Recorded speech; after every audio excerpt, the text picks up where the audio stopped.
Well, shalom and welcome to the Israel Bible Center. This Shalom evening, Aleichem.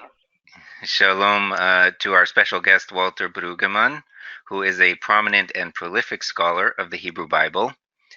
Professor Brueggemann has written dozens or hundreds of academic studies and commentaries, including on Genesis, Psalms, and Jeremiah, as well as a number of related books for a general audience. Much of his work focuses on prophetic imagination regarding the dynamic relationship between the God and people of Israel, including the relevance of this drama for responding to social, political, and economic questions of our own day. Two of his most recent books, both very accessible in style, are Sabbath as Resistance, Saying No to the Culture of Now, and one co-authored with his son John, Rebuilding the Foundations, Social Relationships in Ancient Scripture and Contemporary Culture. Professor Brueggemann is also an ordained minister and preacher. So once again, welcome and thank you so much for joining us. We're looking forward to gleaning some of the wisdom that you've picked up through many years of studying the Bible. Thank you. I'm delighted to get to talk with you. Appreciate it. And maybe I'll just jump right into one of the fundamental questions that comes up over and again in your work.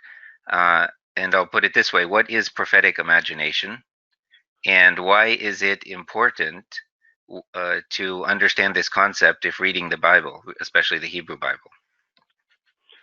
Well, I began with the awareness that the prophets in the Hebrew scriptures basically speak in poetry, which means it's a very imaginative utterance.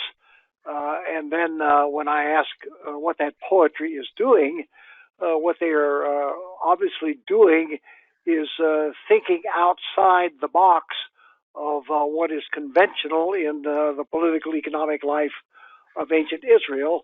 So that gave me, on the one hand, the notion of prophetic, and on the other hand, it gave me the notion of imagination. So I came to the conclusion that what those ancient prophets were doing were imagining the world as though God were a lively character and a real agent. And that seemed to me to be in conflict with the royal priestly tradition that wanted to think that God was not a real character or a lively agent. So they were imagining otherwise. And it seems to me that it's important to recognize that at the center of the Bible is this alternative imagination that pivots around the character of God. Mm-hmm. Very interesting. And perhaps you can explain what you meant about the priestly viewpoint. I mean, the first thing that many people think of probably is the Second Temple period, when you have the Sadducees who do kind of exclude supernatural agency. But I believe you're referring to the earlier period, and obviously there's a long historical development.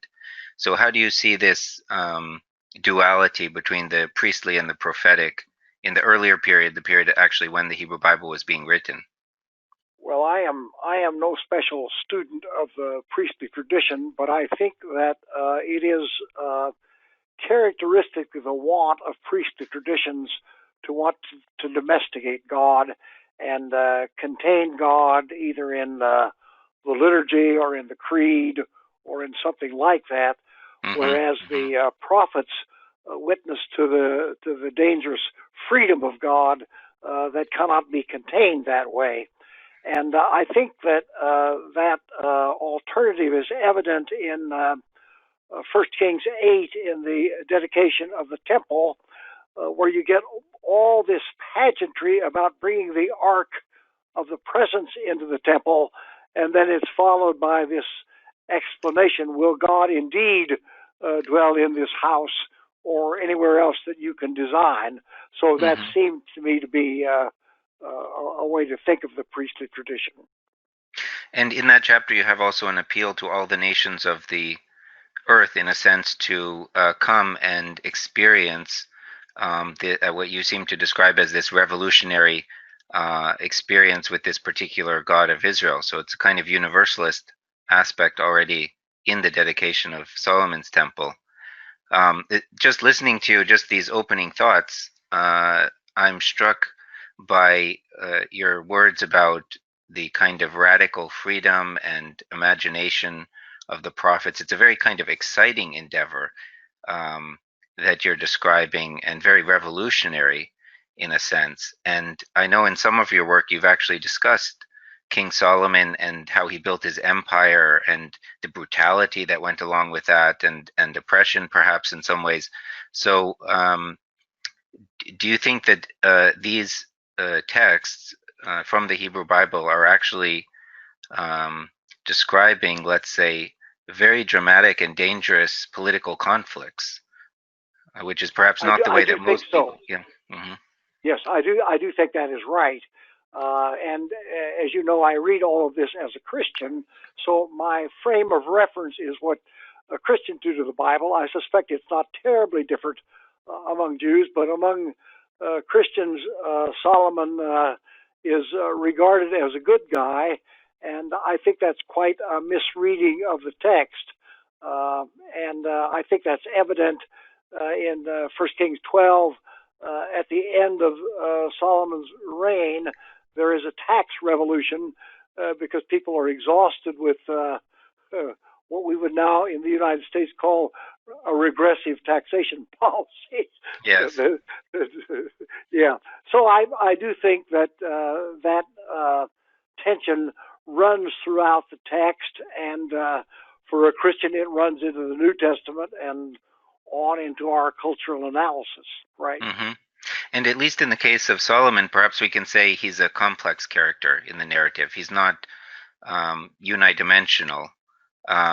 So religious traditions later on tend to make these figures into unidimensional heroes and not admit their flaws. But I think in the Hebrew Bible itself, even the greatest heroes, Abraham, Isaac, Jacob, Moses, they're all very flawed and complex characters. Would you agree with that? That's exactly right. I would agree with both parts of it, that they're flawed and complex, and then our reading of them tends to flatten them out. Mm-hmm, Yes. mm-hmm. Yep. So you mentioned that you read this specifically as a Christian, and I have a few questions about that actually, because obviously throughout history there have been distinct, perhaps parallel, perhaps sometimes interacting, but distinct Jewish and Christian traditions of interpreting the Bible.